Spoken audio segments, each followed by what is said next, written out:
All right, thank you very much, Phoebe. And I also like to take this opportunity to thank you all that are present.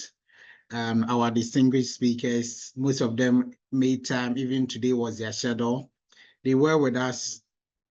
They were with us throughout yesterday. We are very much grateful. Anyone who joined us yesterday will bear witness to that yesterday's section was wonderful, although it was meant to even be for young graduates and new professionals.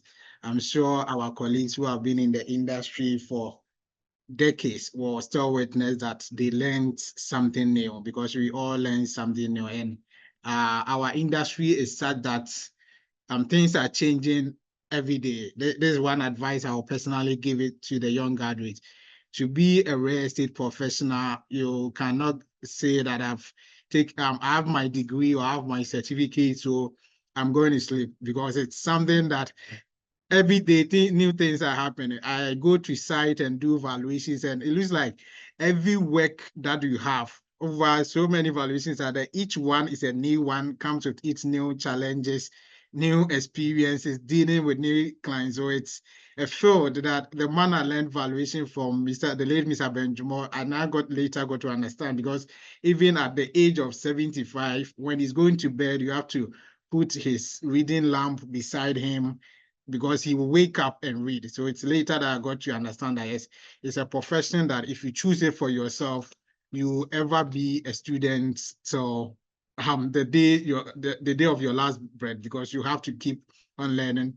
Yesterday, our panelists gave us, especially on sustainability and AI, these are new things happening in the industry, and they will come, and another things in the future, new things will come. So you cannot stop learning. So this has been a great opportunity for us. We those who are already in the industry practicing, and I'm sure our young graduates and students who also joined us have gotten an overview of what is waiting for them in the corporate world. Yes, there are a lot of opportunities waiting for you. There are also some challenges that possibly you are the people to bring the solutions to these challenges. That is the reason why we are organizing this very important program, so that as young graduates, you'll get prepared to see the opportunities that are available and also the challenges. We are part of the world at Africa. We have a lot of challenges, but in that challenges also presents opportunities. There's a popular quote that the sun that melted the wax hardened the clay. So in any era and season that you find yourself, there could be challenges, but in that challenges, those who are able will be able to provide solutions to these challenges. They are the people who will take the biggest share of the cake that will be shared. As I indicated yesterday, our profession seems to be the forefront of any government developmental agenda. As I mentioned, if the government, even the current government has a project of Agenda 111, expanding access to healthcare in the country. And the first professionals that will come in place to kickstart the policy will be professionals from the built environment. Certainly, the land acquisition will start from coordinating with our colleagues who are working at the Lands Commission, and they will work on the government getting the necessary land documentation or the necessary acquisition process to help acquire the land.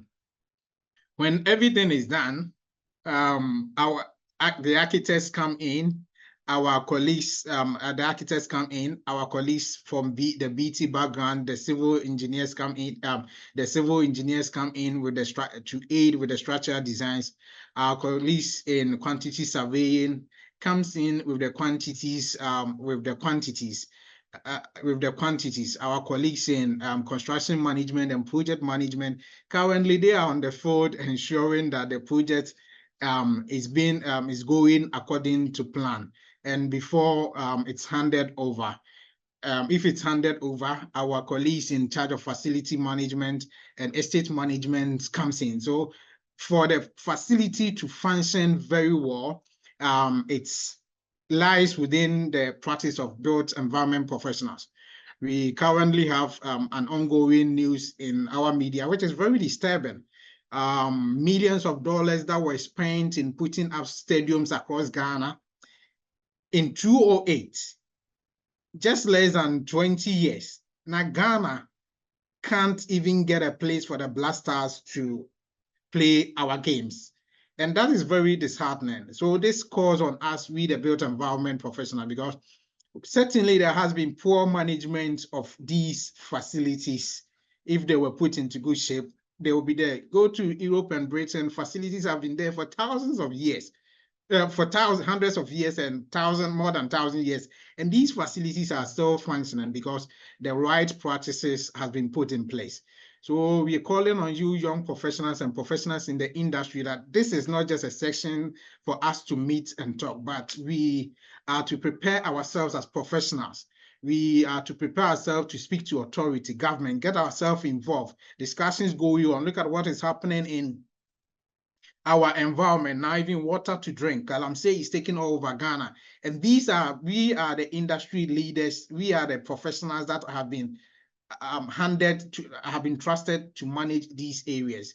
So broaden your scope. As Mr. Mashawa said yesterday, you should broaden your scope. Ask questions. Give your thoughts. And it will, as I indicated, it also requires that you constantly upgrade yourself. Learn to see what is happening around you so that you can be able to provide professional advice. The recent slogan that came around that if you see something, say something. If you are within an environment, a community, establish yourself, even in your church. Establish yourself. We go a lot of church facilities, mosque facilities, we get abandoned, and we are always using money to put up new projects, but abandoning ones. Within the church, approach your pastor, approach within your mosque, approach your imam. Let them know that this is what you can do. We, the professionals in the built environment, should not be quiet. I do not envy our colleagues in other professions like medicine, like doctors or lawyers, but wherever you are, if there's one lawyer in a community, everybody in that particular town knows that, yes, this person is a lawyer, and because they know his expertise, and when they are in need of him, they go there. So the young professionals and the colleagues in the industry, let them, we play a very key role in maintaining our facilities, in making our environment a livable place. So let people know where you are. Let them know what you can offer. And when you are given the opportunity, put in the best of practices and deliver so that we can all better serve our corporate institutions and corporate in our country to make Ghana and the rest of Africa a better place. So, Mr. Joa, how was the program yesterday? Any comments? Oh, yes. Indeed, the program was a wonderful one. It was an interactive one as well. A lot were said by our speakers. I will touch on integrity and then professional ethics. I think almost all of them spoke about that. You know, situations where you are the valuer and you are asked to increase the property value or land value just so they can get the needed approval from the mortgage institution that they are considering engaging for a facility.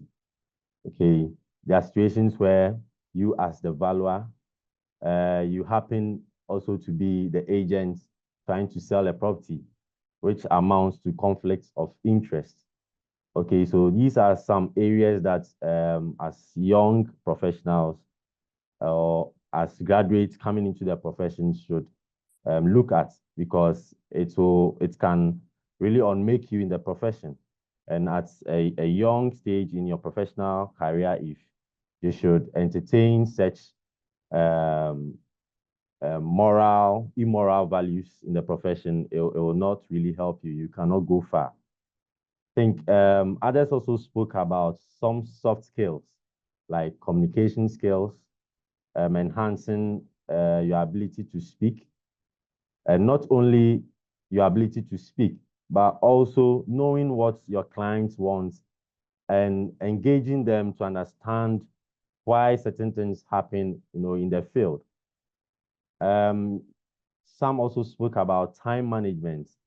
you sticking to your timelines and deadlines for your projects.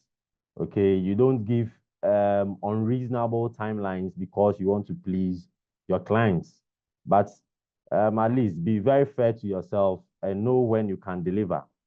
Okay, I remember Surveyor Macharia spoke about you not taking up some jobs that personally you cannot really deliver on because you probably don't have the expertise in such an area. Okay, so it's something that you also need to look at. Surveyor Edward spoke about team building, your team building skills, you being able to mobilize the needed human resource around you, letting them understand the job at hand, drawing their expertise to bear, and ensuring that the work, is done. Other skills spoken of include negotiation skills, you being able to negotiate, for your clients for a property sale or any transaction at all. Surveyor Cherewa spoke about something that at this young stage of the career life of these graduates, you need to keep in mind the importance of you having an open mind, embracing new challenges. And Surveyor Macharia spoke about him developing the passion in real estate research and advisory because there was depth of information. Okay, so this is an area that was great. It's something that in Africa, it's a major problem. You get it. So you embrace new challenges like Surveyor Cherewa also did. She didn't have in mind or she didn't plan to do anything regarding ESG, but she found herself in an environment that ESG, she just caught up with the need to take up that challenge. And when she took it up, it's been very helpful for her. So these are some few things that I would like to talk about that were shared yesterday. Thank you very much. All right, thank you, Surveyor Gerard. That was insightful. And one thing I also took was how some of them landed in the real estate profession by mistake, but how they were able to transition. Because it's one thing that, especially being a former student from the land economy background, that's one of the things that we face. Some people might have gone to a land economy class based on the grades that they obtained.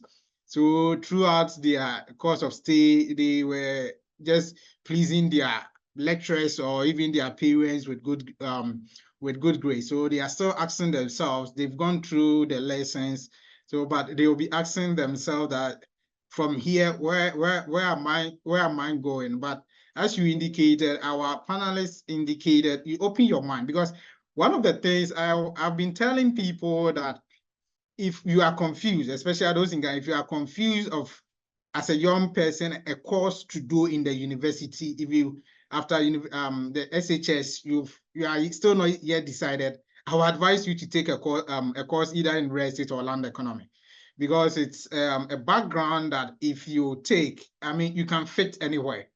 If you get to know our panelists that we spoke to yesterday, some even I have a colleague, our course mate, who land economy, but he's now a CFO of one company. It's sad that the course prepares you with so much knowledge. You if we're graduate from the real estate land economy background, even all the BT, the nature of our training prepares us with so much knowledge that we basically every environment we can fit.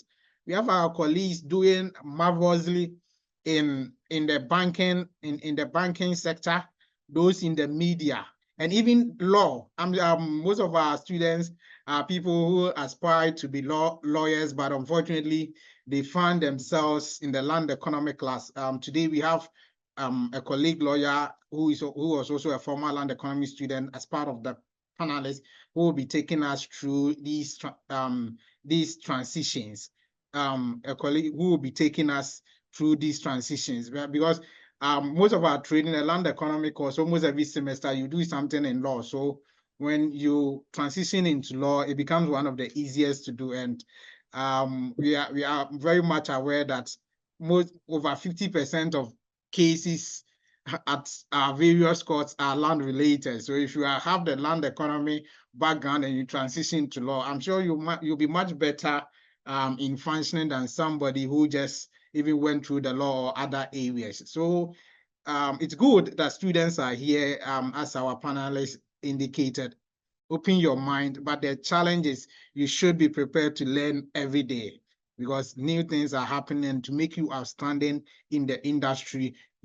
Some of us have been in school over 12 years, but we have learned a lot that if we had them 12 years ago, we would have even been doing things differently and far advanced more than where we are now. So it's most of you that join us will attest. Possibly now you might not see it, but in future you cast your mind back. One popular quote I remember from one of my role models, the late Steve Jobs, he said, "You can't connect the dots looking forward, but you can always connect the dots looking backwards." A time will come, a year or 2, 5 years, 10 years, you then cast your mind back that this you didn't join this session in vain, both yesterday and today, because you on your work, even now, you've been guided how to apply for jobs on your job field. Most of these things that has been shared today will come. Our speakers spoke on ethics. Sylvia Mreku was given an instance when somebody was presenting to him 10% of 3 million. Most people would have taken that, run away and bought the brand new car in town, flexing around, but it could have ended his career, but he refused. You will be encountered with a lot of these challenges, and I'm sure the messages that has been shared today and yesterday will play in your minds for you to reflect on. So today marks the end of our real estate career launch part. The aim was to introduce students, young graduates, into the various career opportunities that are available in the real estate. And most, I have no doubt, most of our speakers did a good justice. From Kenya, we had from experiences from Kenya, experiences from Nigeria, and even our own in Ghana have shared a lot. People from the UK have shared a lot on what goes on in the career in the real estate sector. This shouldn't be the end. One thing I will urge you all is that be hungry for knowledge. One of the key things that I took from Mr. Last presentation, even he coming to represent, when Orient consulted him, he had to go and learn, read about Orient. That was marvelous for him to see what we do. So that is it. If you really want to excel in whatever you do, you should be open for knowledge. You should be hungry to learn more. Our speakers touch on networking, especially in the real estate field. If you don't know how to network, you will be lost, because you will be doing evaluation and you need comparables in another area. I might be called to go to Sefibi or so to go and do evaluation. I might not even know anything there, but I need the information there. So I had to, if mates that I made, colleagues that I met, people that I met, they will be providing you in the information. You will be a valuer working. You need an information from a quantity surveyor, from a civil engineer. So you will need to keep your networks, and it shouldn't be always like you giving, you receiving. So we are now talks of services wherever in our church, in your various places. Even some of you, Mr. La was talking about experiences. I'm a church leader. Some of you, even now, if you want people to do work at church, nobody volunteers. But some of these things, working these, your services to your church now can even be part of the experience that you can promote. There are certain things you learn offering for free. That's one of the ways that you can bring yourself out. There's a statement that if you learn to work for free, a time will, if you learn to work for more than you are paid for, a time will come, you'll be paid more, you'll be paid more than what you've worked for. So be open for opportunities. We are in Africa, there are a lot of challenges.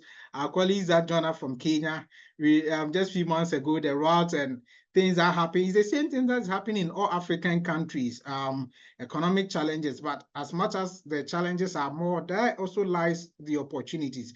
So you open your mind, you open your eyes and assess the opportunities to make the companies you work for a better place, and even the country that you serve.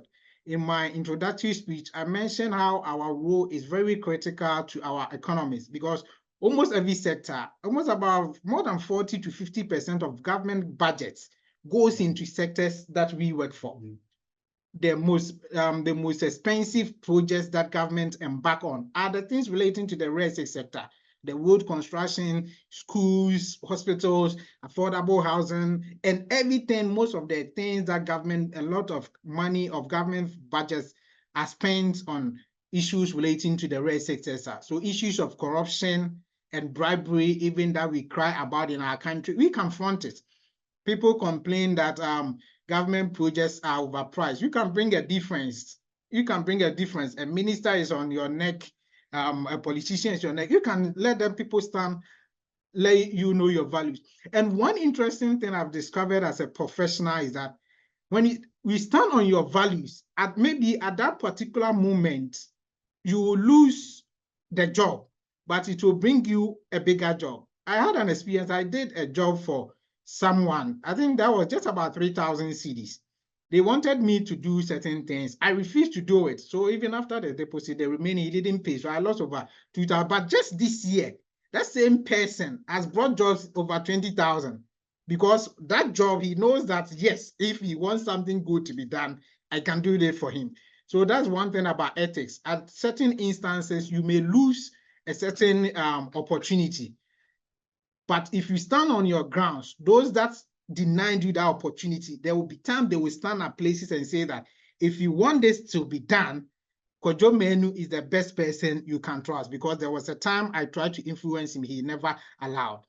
And if you also just give in to let it like that, oh, you take the small money, you take and offer anything just like that because all the money, they will be, oh, this person does this job, so this person, they say, I can't trust him. This person, you can even give him 5 cedis and he'll be able to do so. So they will even be going around destroying your name. People that you thought at that time you're doing them a favor or you're taking something from them. But if you stand on your grounds, they will be the same people going around to say, oh, this person there, Charlie, if you want this bad thing and this thing, then don't go to him. Oh, this person, if you want this done properly, because he doesn't cut corners, go to him, and you will be able to excel wherever you are.